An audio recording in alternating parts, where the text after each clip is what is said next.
नमस्कार दोस्तों, कैसे हैं आप लोग।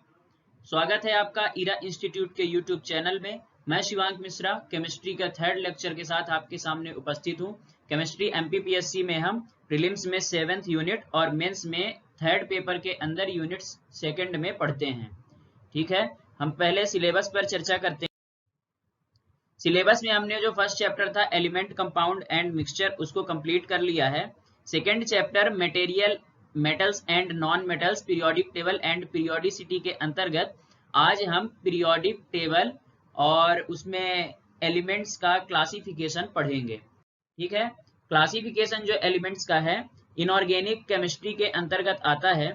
अपने केमिस्ट्री में तीनों शाखाओं में से एक जो इनऑर्गेनिक केमिस्ट्री है, इसमें कार्बन और उसके यौगिकों को छोड़कर अन्य सभी तत्वों और यौगिकों का अध्ययन किया जाता है। इसमें इनऑर्गेनिक केमिस्ट्री के बारे में आगे और डीप में पढ़ने के लिए सबसे जरूरी होता है एलिमेंट्स का क्लासिफिकेशन। अब एलिमेंट्स के क्लासिफिकेशन के लिए हम जानते हैं कि इसकी जरूरत क्यों पड़ी। तो एलिमेंट्स के क्लासिफिकेशन की जरूरत इसलिए पड़ी क्योंकि शुरुआत में जो ज्ञात तत्व थे तो उनकी संख्या बहुत कम थी, यानी वर्गीकरण की जरूरत नहीं थी, ऐसे ही याद कर लिया जाता था। लेकिन 1865 तक जो ज्ञात तत्वों की संख्या थी वह 63 हो चुकी थी और आज हमें 118 तत्वों के बारे में पता है और आगे भी इनकी खोज चल रही है।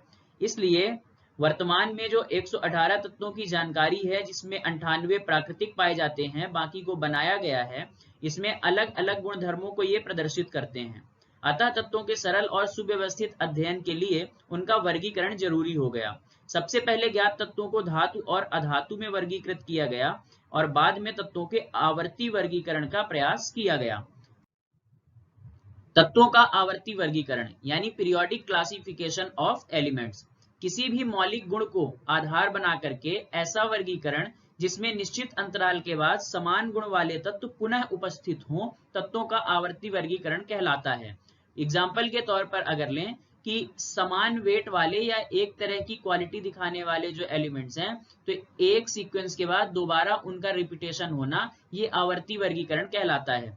इसके अंतर्गत जो बड़े पैमाने पर बांटा गया है, तो बड़े पैमाने पर डोबेराइनर का त्रिक सिद्धांत 1817 में आया। उसके बाद डी चेनकोर-टोइस का वर्गीकरण था 1862 में आया और न्यूलैंड का अष्टक नियम, न्यूलैंड्स अष्टक सिद्धांत 1863 में। लोथर मेयर का परमाणु भार या परमाणु आयतन वक्र जो ग्राफ था वो 1870 में आया। इनमें से मुख्यतः डोबेराइनर का trade, Newlands octet and Lothar Meyer का कौन सा है, आयतन यानी कि परमाणु भार आयतन कर्व जो था, ये तीनों इंपॉर्टेंट हैं। इसमें से देखते हैं आगे डोबेराइनर का त्रिक सिद्धांत 1817 में आया था। डोबेराइनर का त्रिक सिद्धांत, ठीक है। इसमें जर्मनी रसायनज्ञ थे डोबेराइनर। उन्होंने बताया कि तत्वों के जो गुण धर्म हैं उसमें निश्चित प्रवृत्ति होती है तथा उन्होंने समान भौतिक और रासायनिक गुणों वाले 3 तत्वों के समूह के बारे में जानकारी दी। उन्होंने बताया कि 3 तत्वों के समूह यानी ट्रेड्स में बीच वाला जो तत्व है उसका परमाणु भार शेष दोनों तत्वों के परमाणु भार के औसत यानी एवरेज के लगभग बराबर होता है। जैसे यहाँ पर आप देखेंगे लिथियम का परमाणु भार एटॉमिक वेट 7 होता है, सोडियम का 23 होता है और पोटेशियम का 39 होता है। तो यहाँ पर लिथियम और पोटेशियम के एटॉमिक वेट यानी 39 और 7 को ऐड करके उस पे 2 से डिवाइड करके एवरेज निकालने पर यहाँ पर सोडियम का एटॉमिक वेट 23 आ जाता है। इसी तरह कैल्शियम और बेरियम के एटॉमिक वेट को ऐड करके उसका एवरेज निकालने पर स्ट्रांसियम का 88 एटॉमिक वेट आ जाता है या लगभग 88.5 आता है। और ऐसे ही क्लोरीन और आयोडीन को ऐड करके उनके एटॉमिक वेट का एवरेज निकालने पर ब्रोमीन का एटॉमिक वेट 80 के लगभग आसपास 81.25 आता है। ये था डोबेराइनर का ट्रेड सिद्धांत। ये यहाँ पर कुछ ही तत्वों पर लागू हो पाया, अतः इसे एक संयोग मात्र मान करके छोड़ दिया गया, लेकिन ये एक बड़ी उपलब्धि थी वर्गीकरण के लिए। दूसरा आया न्यूलैंड का अष्टक सिद्धांत 1863 में। 1863 या कुछ कहीं ये 1865 भी दिया हुआ है। इसमें ये British chemist John Alexander Newland ने यहाँ पर योगदान दिया परमाणु भार के तौर पर बढ़ते क्रम में रख करके एलिमेंट्स को डिवाइड करने का, क्लासिफाई करने का। उन्होंने बताया कि तत्वों को परमाणु भार के बढ़ते क्रम में यदि व्यवस्थित किया जाए तो किसी भी तत्व से प्रारंभ करने पर 8वें तत्व के गुण प्रथम तत्व के समान होते हैं। यानी इन्होंने 8 तत्वों को, या 8 के बाद सीक्वेंस का दिखाया कि 7 तत्व रखे और 8वां जो आएगा वो पहले की तरह सेम सिमिलरिटी दिखाएगा, इसीलिए ये संगीत के 7 सुर की तरह इसको लिया गया। जैसे कि सा रे गा मा पा धा नी के बाद फिर वापस दोबारा सा की आवृत्ति होती है। ऐसा ही इन्होंने बताया कि hydrogen, lithium, beryllium, boron, carbon, nitrogen, oxygen के बाद जब फ्लोरीन आएगा तो वो हाइड्रोजन की तरह ही गुण दिखाएगा। इसी तरह आगे के भी एलिमेंट्स को उन्होंने रखा। यहाँ पर न्यूलैंड के अष्टक नियम में ये सिद्धांत केवल कैल्शियम पर ही लागू हो रहा था, और कैल्शियम के बाद के जो तत्व थे वो 8वें तत्व में जब पहले तत्व का गुण देखा जाता था तो मैच नहीं कर रहा था, इसलिए ये ज्यादा दिनों तक नहीं टिक पाया। न्यूलैंड ने यह भी कल्पना की थी कि प्रकृति में केवल 56 तत्व ही मौजूद हैं और भविष्य में कोई अन्य तत्व नहीं मिलेगा, लेकिन बाद में कई नए तत्व मिले जिनके गुण अष्टक सिद्धांत से मेल नहीं खाते थे, इसलिए भी न्यूलैंड का अष्टक सिद्धांत नहीं चल पाया। न्यूलैंड के अष्टक सिद्धांत को केवल हल्के तत्वों पर ही ठीक से लागू किया जा सका, ये भी एक उनकी सीमा में आता है। अब देखते हैं अगला लोथर मेयर का कर्व। लोथर मेयर का कर्व यानी परमाणु भार और आयतन वक्र के तौर पर उन्होंने बताया था 1869-70 में। लोथर मेयर ने तत्वों के भौतिक गुणों जैसे कि एटॉमिक वॉल्यूम हो गया, गलनांक है, क्वथनांक है, एटॉमिक वेट है, इनके मध्य उन्होंने ग्राफ बनाया तो देखा कि समान गुण वाले जो तत्व हैं समान स्थिति पर ग्राफ में पाए जा रहे हैं। यानी कि जिस जगह पर कोई एलिमेंट है तो उसकी जगह उसी की तरह सिमिलरिटी रखने वाला दूसरा एलिमेंट भी वहीं पर पाया जाएगा। जैसे कि यहाँ पर आप देख सकते हैं, यहाँ हमारा हाइड्रोजन जहां पर है यहीं पर लिथियम, ऑक्सीजन, और इन्होंने दिखाया है कि जो ग्राफ में सिमिलर स्टेट पर पाए जा रहे हैं तत्व वो समान गुण दिखाते हैं। उन्होंने बताया कि जो प्रबल विद्युत धनी तत्व हैं, यानी कि इलेक्ट्रॉन जो पॉजिटिव हैं, जो कि इलेक्ट्रॉन को त्याग सकते हैं, और क्षारीय धातु जो कहलाते हैं जैसे लिथियम के अलावा सोडियम, पोटेशियम, रुबिडियम, सीजियम, ये वक्रों के शिखर पर पाए जाते हैं। ठीक है, जो कर्व हमको यहाँ पर दिखाई दे रहा है इसमें यहाँ पर आप हीलियम को देख लीजिए, पोटेशियम को देख लीजिए और रुबिडियम को देखिए, ऐसे ही सीजियम, ये ऊपर पाए जाते हैं प्रबल विद्युत धनी तत्व। कम विद्युत धनी तत्व जैसे beryllium, magnesium, calcium, strontium, barium, तो ये पाए जाते हैं थोड़ा सा नीचे, ये क्षारीय मृदा धातु कहलाते हैं। इसके बाद हैलोजन तथा और नोबेल गैसेस जो हैं हीलियम को छोड़ करके ये वक्र के इंक्रीजिंग ऑर्डर पर, इंक्रीजिंग ऑर्डर में पाई जाती हैं। ठीक है, इसके बाद अगला है संक्रमण यानी ट्रांजिशन एलिमेंट्स जो हैं ये वक्र में एकदम नीचे क्षैतिज में पाए जाते हैं। जैसे यहाँ पर इन्होंने मैग्नीज और कोबाल्ट, निकेल, जिंक, गैलियम, इन सबको दिखाया है। आगे देखते हैं मेंडलीव का आवर्त नियम, मेंडलीव्स पीरियोडिक लॉ।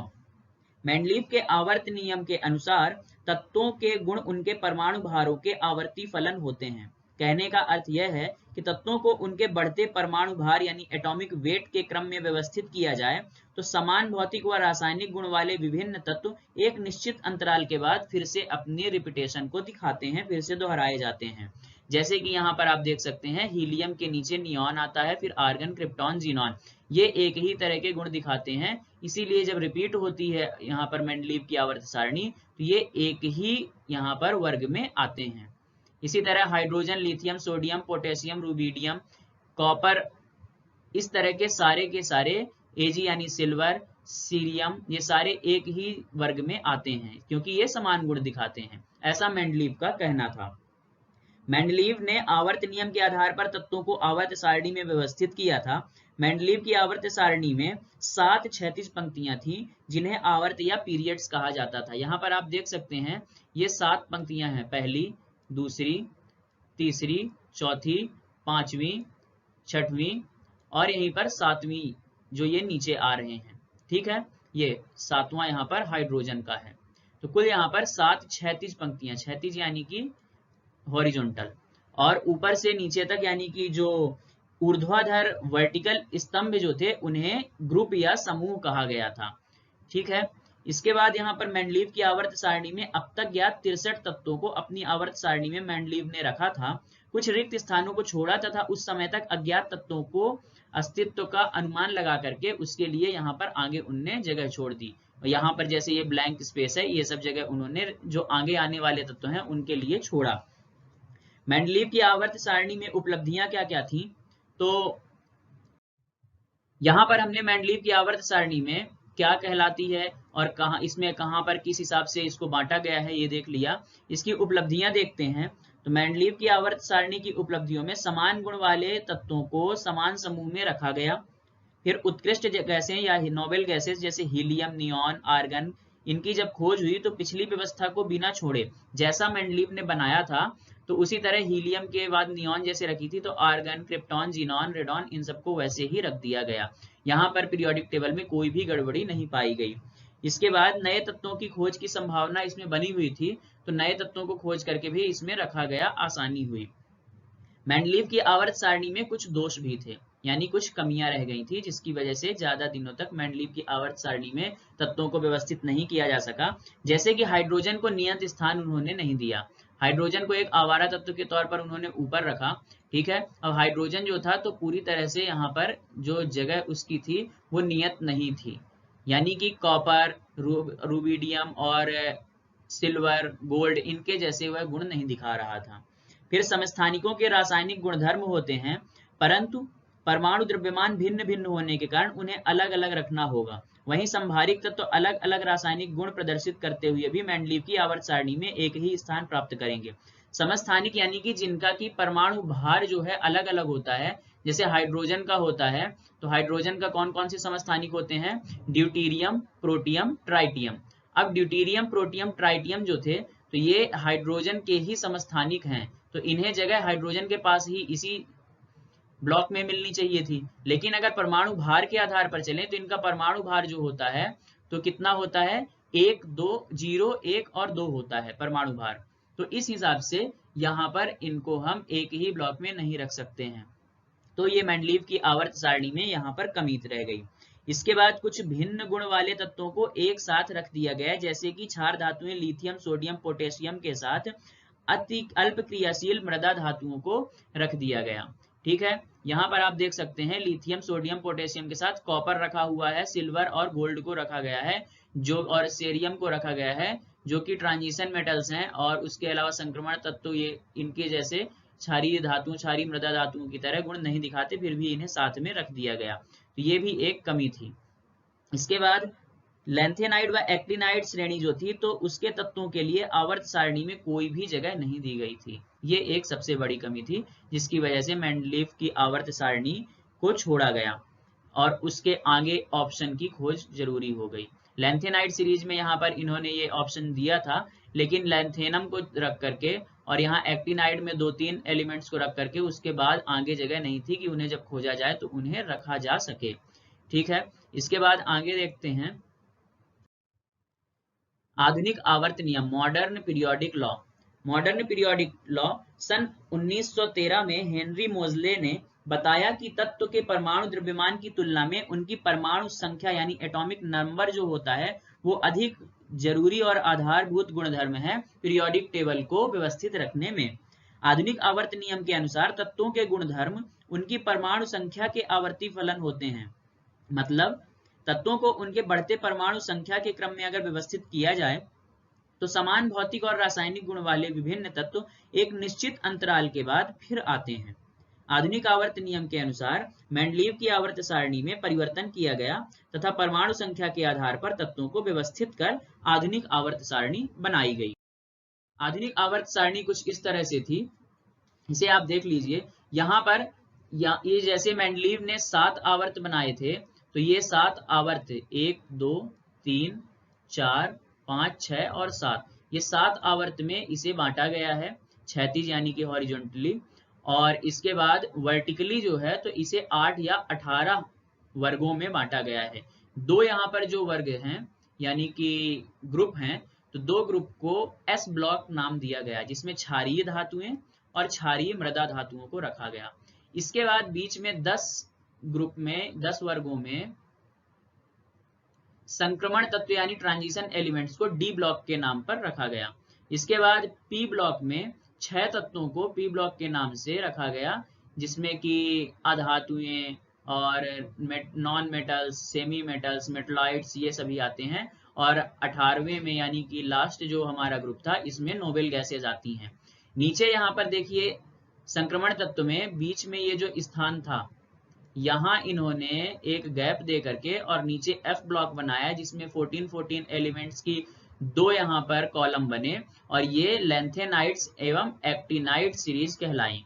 ठीक है, तो एल्कली मेटल्स S1 पे, S2 में हमारे एल्कली अर्थ मेटल्स, फिर 10 यहाँ पर जो ग्रुप थे इसमें ट्रांजिशन मेटल्स, फिर अदर मेटल्स यहाँ पर बीच में आते हैं। फिर इसके बाद मेटलॉइड्स जो हैं ये boron, silicon, arsenic, germanium, antimony, tellurium, polonium, ये सभी मेटलॉइड्स में। यहाँ पर other non metals carbon, nitrogen, oxygen, phosphorus, sulphur, selenium, ये सभी। इसके बाद हेलोजन्स यहाँ पर समूह 17 में पूरे halogens, fluorine, chlorine, bromine, iodine, astatine. Noble gases 18वें में helium, neon, argon, krypton, xenon, radon. और यहाँ पर ऑग्नेसॉन अंतिम, जिसकी खोज हो चुकी है। ऑग्नेसॉन हमारा 118वां तत्व है। 117 में हमारा आता है टेंटेसाइन, 115 में है मॉस्कोवियम, 113 में निहोनियम। ठीक है, तो इस तरह से पीरियोडिक टेबल को बांटा गया। पीरियोडिक टेबल में आरोही क्रम में यानी कि 1-2 ब्लॉक जो थे, S block, P block, D block, F block, इसमें अलग अलग तरह से इन सभी को बांटा। और इलेक्ट्रॉनों की संख्या यानी कि एटॉमिक नंबर के आधार पर, यानी कि एटॉमिक नंबर 1 में हाइड्रोजन, फिर 2 में हीलियम, इस तरह से हम क्षैतिज तौर पर जब बढ़ेंगे तो बढ़ते हुए परमाणु क्रमांक के आधार पर ही पीरियोडिक टेबल चलती है। ठीक है, lithium, beryllium, boron, carbon, nitrogen, oxygen, fluorine, neon, ये सभी 1 से लेकर के और अंत में 118 तक परमाणु क्रमांक के आधार पर पीरियोडिक टेबल में बढ़ेंगे। आगे देखते हैं तत्वों के आवर्ती गुण। अभी हमने देखा कि परमाणु जो एलिमेंट्स थे इनमें तत्वों के आवर्ती गुण के आधार पर पीरियोडिक टेबल को बांटा जा रहा था। तो तत्वों के आवर्ती गुण आखिर हैं क्या? ठीक, इससे पहले समझते हैं कि जो आधुनिक आवर्त सारणी थी उसने मेंडलीव की आवर्त सारणी की सभी कमियों को दूर किया और समस्थानिकों को एक ही साथ, जैसे हाइड्रोजन के प्रोटियम, ड्यूटेरियम, ट्राइटियम हाइड्रोजन में प्रथम स्थान पर ही आ सकते हैं। ठीक है, एक ही स्थान पर रखने के कारण ही इन तत्वों को समस्थानिक कहा जाता है। तो इसकी भी परिभाषा यहाँ पर आधुनिक आवर्त सारणी के आधार पर दी गई। तो तत्वों के जो आवर्ती गुण थे, पीरियोडिक प्रॉपर्टीज ऑफ एलिमेंट्स जो थे, आधुनिक आवर्त सारणी में तत्वों को उनके बढ़ते हुए परमाणु क्रमांक में रखने पर जो गुण एक निश्चित अंतराल से बढ़ते या घटते जाते हैं उन्हें तत्वों का आवर्ती गुण कहा गया। जैसे परमाणु त्रिज्या यानी एटॉमिक रेडियस, आयनन विभव, आयोनाइजेशन पोटेंशियल, इलेक्ट्रॉन बंधुता, इलेक्ट्रॉनिक एफिनिटी या इलेक्ट्रॉन गेन एंथैल्पी, विद्युत ऋणात्मकता या इलेक्ट्रोनेगेटिविटी, धात्विक लक्षण या मेटेलिक कैरेक्टर, ऑक्साइड्स का nature of hydroxides, nature of hydrides and nature of halides, इन सभी के बारे में हम विस्तार से यहाँ पर चर्चा करेंगे। पहले देखते हैं परमाणु त्रिज्या या एटॉमिक रेडियस। किसी भी सहसंयोजक अणु या कोवलेंट मॉलिक्यूल में 2 समान परमाणु नाभिकों के बीच की दूरी का आधा भाग उस तत्व की सहसंयोजक त्रिज्या या कोवलेंट रेडियस या परमाणु त्रिज्या कहलाता है। 2 नाभिक यहाँ पर हमारे पास कोवलेंट मॉलिक्यूल्स के दिए हुए हैं। जैसे हम Cl2 या क्लोरीन को समझ लें यहाँ पर, तो क्लोरीन का एग्जाम्पल अगर लेते हैं तो उससे हमें समझ में आएगा कि इनके नाभिकों के बीच की दूरी का अगर आधा कर दिया जाए, d/2 कर दिया जाए, तो ये रेडियस होती है परमाणु त्रिज्या। ठीक है, अब परमाणु त्रिज्या का क्रम क्या होता है, यहाँ पर डायग्राम में आप देखिए कि धातुओं के परमाणु की धात्विक त्रिज्या अक्रिय गैस के क्रिस्टलों की वांडर वाल त्रिज्या सहसंयोजक त्रिज्या से ये बड़ी होती है। ठीक है, यहाँ पर अक्रिय गैसों की वांडर वाल त्रिज्या होती है और धातुओं की परमाणुओं की धात्विक त्रिज्या होती है। ये यहाँ पर धातु के एलिमेंट हमारे दिए हुए हैं, यानी कि S ब्लॉक में S1 और 2 में धातुएं होती हैं। ठीक है, अब यहाँ पर देखें किसी भी आवर्त में यानी कि किसी भी पीरियड में लेफ्ट टू राइट अगर हम जाते हैं, यहाँ से लेफ्ट टू राइट जाते हैं, तो आप देख पा रहे हैं कि साइज जो है तो एलिमेंट्स का, एटम्स का कम होता जा रहा है। यानी कि बाएं से दाएं चलने पर परमाणु त्रिज्याएं घटती जाती हैं और ऊपर से नीचे किसी भी वर्ग में ऊपर से नीचे जाने पर परमाणु त्रिज्याएं जो होती हैं तो बढ़ती जाती हैं और परमाणु का साइज जो है एटम का वो भी बढ़ता जाता है। ठीक है, किसी उदासीन परमाणु जैसे कि नोबेल गैसेस वगैरह हैं उसमें उदासीन परमाणु के बाह्यतम कोश से इलेक्ट्रॉन निकाल लेने पर धन आयन यानी कि केटायन बनता है, अर्थात धन आयन की त्रिज्या परमाणु त्रिज्या से हमेशा कम होगी क्योंकि एक इलेक्ट्रॉन बाह्यतम कोश से निकलेगा। और किसी उदासीन परमाणु के बाह्यतम कोश में इलेक्ट्रॉन को यदि जोड़ दिया जाए जबरदस्ती तो उससे ऋणायन या एनायन बनता है, अतः ऋणायन की त्रिज्या मूल परमाणु की त्रिज्या से सदैव ज्यादा होती है क्योंकि एक इलेक्ट्रॉन वहां पर आकर के जुड़ चुका होता है। ठीक है, जैसे सोडियम है, सोडियम से एक इलेक्ट्रॉन निकाल दिया गया, सोडियम में 11 इलेक्ट्रॉन्स होते हैं, तो बाह्यतम कोश में अगर हम देखें तो यहाँ एक इलेक्ट्रॉन होता है, इसे अगर निकाल दिया जाए तो यहाँ पर इसके जो बाह्यतम कक्ष बचेंगे एक कक्ष कम हो जाएगा और इस वजह से इसका जो साइज है ये वाली यहाँ पर ऑर्बिटल के खत्म हो जाने से इसका साइज जो है तो कम हो जाएगा। और वहीं क्लोरीन में एक बाह्यतम कोश में इलेक्ट्रॉन जुड़ जाने से उसका साइज थोड़ा सा बढ़ा हुआ मिलता है। ये हमारी परमाणु त्रिज्या के बारे में हमने जाना। आगे देखते हैं आयनन विभव या आयोनाइजेशन पोटेंशियल। एक विलगित या आइसोलेटेड उदासीन यानी कि न्यूट्रल कोई गैसीय परमाणु है, गैसियस कोई एटम है, तो उसकी सबसे बाहरी एक इलेक्ट्रॉन को बाहर करने के लिए निकालने के लिए जितनी ऊर्जा की आवश्यकता होती है वो उस तत्व का आयनन विभव कहलाती है। अगर हम समझें जैसे कि हमारा सोडियम है, सोडियम के बाह्यतम कोश में एक इलेक्ट्रॉन होता है, पहले यहाँ पर 2 इलेक्ट्रॉन होंगे, इसके बाद सोडियम का परमाणु क्रमांक कितना होता है 11 होता है, यहाँ पर 8 इलेक्ट्रॉन्स होंगे, ये कुल मिलाकर के 8 और 2 10 हो चुके हैं।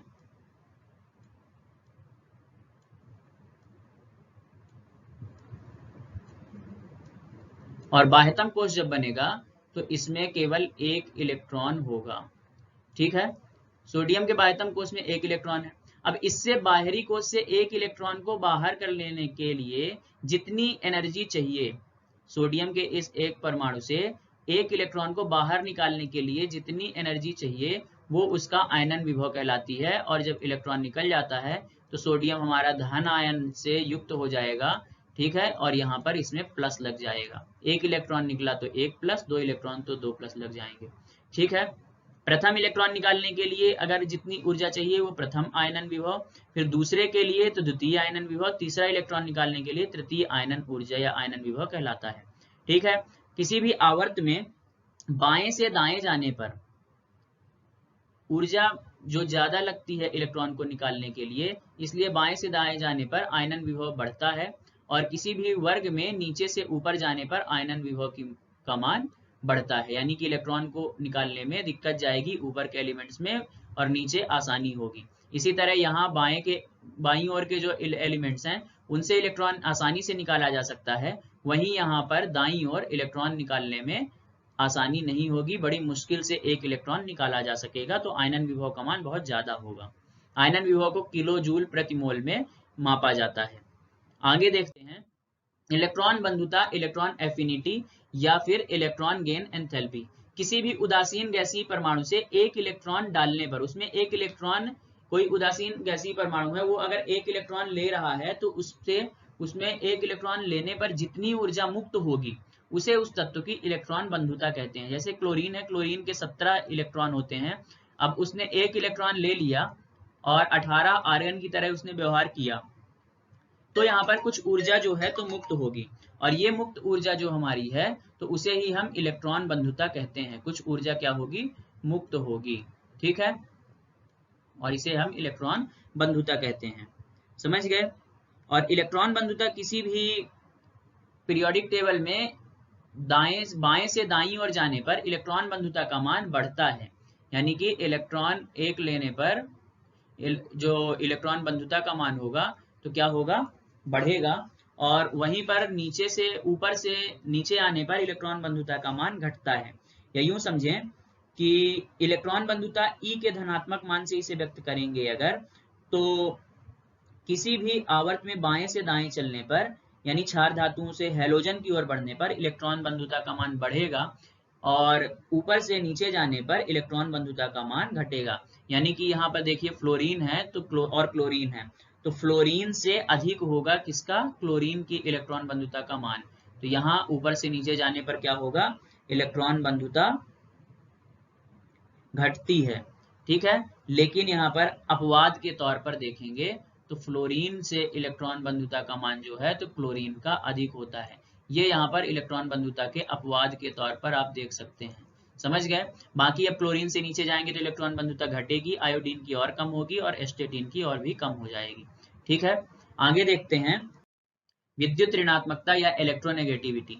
किसी अणु के यानी कि जैसे O2 ऑक्सीजन ले लिया, या कि हमने ले लिया क्या HCl हाइड्रोजन क्लोराइड ले लिया, या फिर KBr पोटेशियम ब्रोमाइड ले लिया, तो इसके परमाणुओं द्वारा इलेक्ट्रॉन को अपनी ओर आकर्षित करने की जो क्षमता होती है उस तत्व की विद्युत ऋणात्मकता कहलाती है। जैसे कोवलेंट बॉन्ड से बंधे हुए ऑक्सीजन के जो मॉलिक्यूल जो बन चुका है, ऑक्सीजन ने दो दो इलेक्ट्रॉन की साझेदारी करके और यहाँ पर क्या किया हुआ है, कोवलेंट बॉन्ड बनाया हुआ है। अब अगर किसी भी एक तरफ इलेक्ट्रॉन का झुकाव ज्यादा हो जाए या इलेक्ट्रॉन का आकर्षण ज्यादा हो जाए तो उसे इलेक्ट्रोनेगेटिविटी कहते हैं। ध्रुवीय कोवलेंट बॉन्ड बनाया है HCl ने, तो अगर क्लोरीन अधिक इलेक्ट्रॉन बंधुता के कारण हाइड्रोजन और अपने साझे के इलेक्ट्रॉन में से ये एक एक इलेक्ट्रॉन की साझेदारी करते हैं, तो इस साझे के इलेक्ट्रॉन को अगर ये अपनी ओर खींच ले, आकर्षित कर ले, तो इसमें आंशिक ऋण आवेश आ जाता है। ठीक है, और यही इलेक्ट्रॉन बंधुता कहलाती है। ठीक है, और इसमें आंशिक धन आवेश आ जाएगा। इसी तरह आयनिक में ब्रोमीन की अधिक इलेक्ट्रॉन बंधुता होने के कारण विद्युत ऋणात्मकता दिखाता है और वो इलेक्ट्रॉन को अपनी ओर खींच लेता है। ठीक है, इसीलिए इसमें Br माइनस आ जाता है, और पोटेशियम जो है तो इलेक्ट्रॉन को त्यागने के कारण धनावेशित यानी कि केटायनिक हो जाता है। ठीक है, किसी भी पीरियोडिक टेबल में देखें तो किसी भी आवर्त में बाएं से दाएं जाने पर इलेक्ट्रॉन बंधुता का मान बढ़ता है। ये देखिए कलर यहाँ पर डार्क होता जा रहा है लेफ्ट टू राइट, और ऊपर से नीचे आने पर इलेक्ट्रॉन बंधुता का मान क्रमशः घटता जाता है। ठीक है, इसके बाद आगे चलते हैं धात्विक लक्षण। ब्लॉक के सभी तत्व यानी कि किसी भी ब्लॉक के सभी तत्व हाइड्रोजन को यदि छोड़ दिया जाए तो डी तथा एफ ब्लॉक के सभी तत्व जो हैं तो वो क्या होते हैं, धातु होते हैं। ठीक, समझ गए। इसी तरह पी ब्लॉक के तत्व में धातु, अधातु, उपधातु सभी आते हैं। एस ब्लॉक में क्या है, एस ब्लॉक के सभी तत्व धातु होते हैं। डी और एफ ब्लॉक के भी धातु होते हैं, चाहे भले वो संक्रमण तत्व हो या फिर लेंथेनाइट्स एक्टिनाइट्स में आए। फिर पी ब्लॉक के तत्व में धातु भी आती हैं, अधातु भी, उपधातु भी। ठीक है, किसी भी वर्ग में ऊपर से नीचे की ओर चलने पर जो परमाणु क्रमांक बढ़ता है जब, तो धात्विक गुण बढ़ता जाता है, यानी इलेक्ट्रॉन को त्यागने की प्रवृत्ति बढ़ती जाती है और अधात्विक लक्षण कम होता जाता है।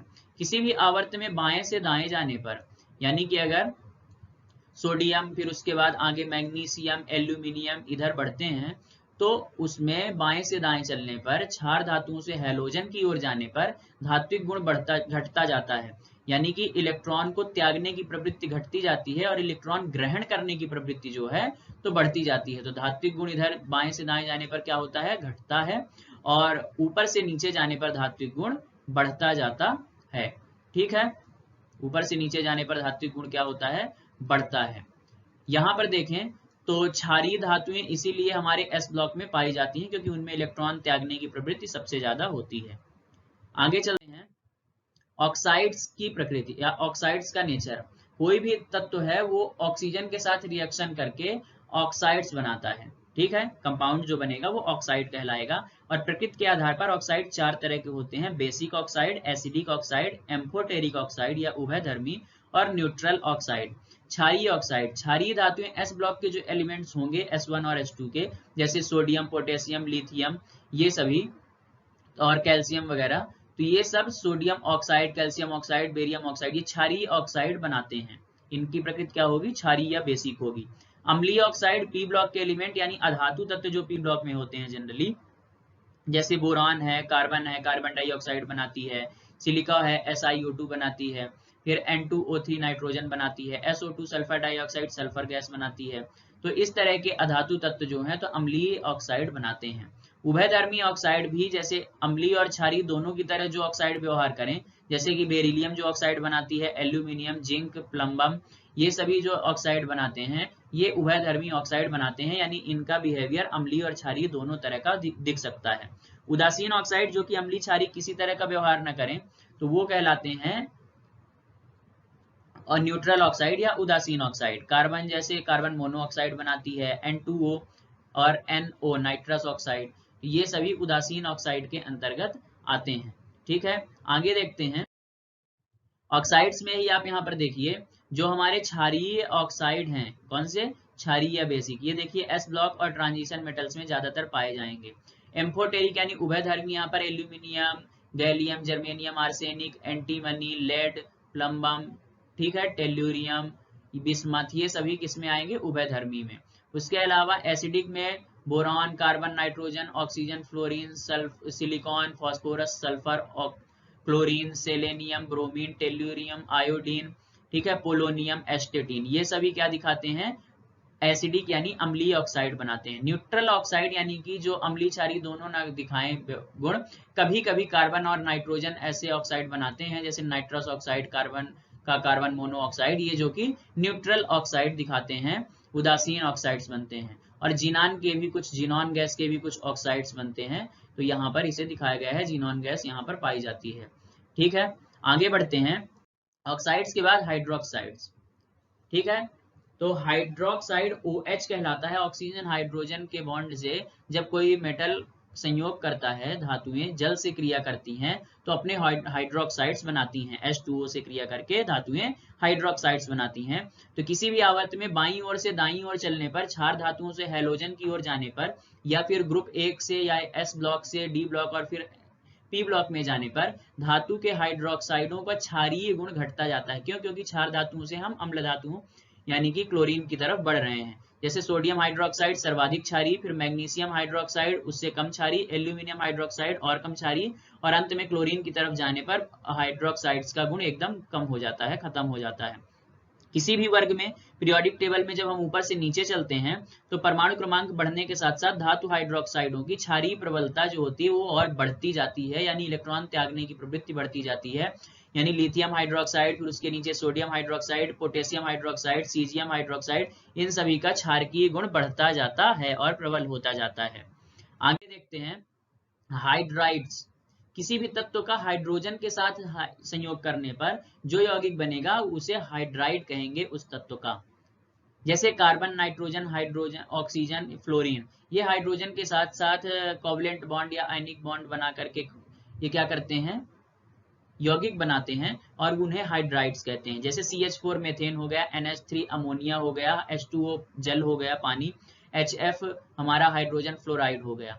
तो इसमें हम देखेंगे अगर, तो बाएं से दाईं ओर जाने पर किसी भी आवर्त में एसिड स्ट्रेंथ जो होगी हाइड्राइड्स का, यानी अम्लीय स्वभाव जो होगा वो बढ़ेगा, यानी कि मेथेन से हाइड्रोजन फ्लोराइड कहीं ज्यादा अम्लीय नेचर दिखाएगा। ठीक है, अब जैसे CH4 मेथेन है, ना ही अम्ल है ना ही क्षार है, फिर कमजोर क्षार आएगा कौन सा, NH3, फिर उसके बाद न्यूट्रल हो जाएगा H2O, फिर HF जो है हमारा कमजोर क्षार है, फिर और उधर जाएंगे, आगे नीचे जाएंगे तो स्ट्रॉन्ग एसिड मिलेंगे। इसी तरह ऊपर से नीचे जाने पर क्षारीयता, अम्लीयता जो होगी हमारे हाइड्राइड्स की वो बढ़ती जाती है। ठीक है, तो बाएं से दाएं जाने पर या ऊपर से नीचे जाने पर अम्लीयता हाइड्राइड्स की बढ़ेगी। ठीक है, आगे देखते हैं हैलाइड्स। हैलोजन जो ग्रुप 17 था हमारा, समूह 17, फ्लोरीन, क्लोरीन, ब्रोमीन, आयोडीन, एस्टेटिन, ये ग्रुप कहलाता है हैलोजन ग्रुप्स। ठीक है, अब इनसे जो भी तत्व क्रिया करेगा तो यौगिक जो बनेगा उसे हैलाइड कहेंगे, क्योंकि हैलोजन से मिलकर के बना है। अब किसी भी आवर्त में यानी पीरियोडिक टेबल में बाईं ओर से दाईं ओर जब चलेंगे तो हैलाइड्स का आयनिक लक्षण यानी इलेक्ट्रॉन त्यागने की जो प्रवृत्ति है वो घटती जाती है, तथा कोवलेंट बॉन्ड का लक्षण बढ़ता जाता है। आयनिक बॉन्ड बनाने की जो प्रवृत्ति है वो बाईं ओर से दाईं ओर चलने पर कम हो जाएगी और कोवलेंट बॉन्ड यानी इलेक्ट्रॉन साझा करने की प्रवृत्ति बढ़ती जाएगी। ठीक है, किसी भी वर्ग में ऊपर से नीचे की ओर चलने पर धातुओं का हैलाइड्स बनाने के लिए आयनिक लक्षण जो है वो बढ़ता जाता है, यानी कि इलेक्ट्रॉन त्यागने की प्रवृत्ति बढ़ती जाती है। ठीक है, और कोवलेंट बॉन्ड बनाने की प्रवृत्ति घटती जाती है, क्योंकि ऊपर से नीचे जाने पर इलेक्ट्रॉन का यानी परमाणु का साइज जो है तो बढ़ता जाता है, और परमाणु का साइज बढ़ने की वजह से इलेक्ट्रॉन त्यागने की प्रवृत्ति धीरे धीरे ज्यादा हो जाती है। तो ऊपर से नीचे जाने पर सहसंयोजक लक्षण घटता है और आयनिक गुण बढ़ता जाता है। ठीक है, अब देखें यहाँ पर एक्रोस ग्रुप यानी फ्लोरीन, क्लोरीन, ब्रोमीन, आयोडीन जो है हैलोजन ग्रुप हैं, तो इनके बारे में अगर इनकी खुद की चर्चा की जाए तो यहाँ पर आप देखेंगे कि फ्लोरीन अधिक ज्यादा क्या करता है, आयनिक कैरेक्टर जो है तो दिखाता है, यानी कि इलेक्ट्रॉन को खींचने की प्रवृत्ति सबसे ज्यादा फ्लोरीन में रहेगी, फिर उसके बाद क्लोरीन में, फिर ब्रोमीन में, फिर आयोडीन में, यानी कि ये आयनिक बॉन्ड सबसे प्रबल बनाता है, तो ये सबसे कम कोवलेंट बॉन्ड, सॉरी ये कोवलेंट बॉन्ड में सबसे कम विश्वास करेगा। और आयोडीन जो है तो ये आयनिक बॉन्ड बनाने में थोड़ा कमजोर होता है, तो कोवलेंट बॉन्ड यानी इलेक्ट्रॉन की साझेदारी ये बड़ी आसानी से कर लेगा।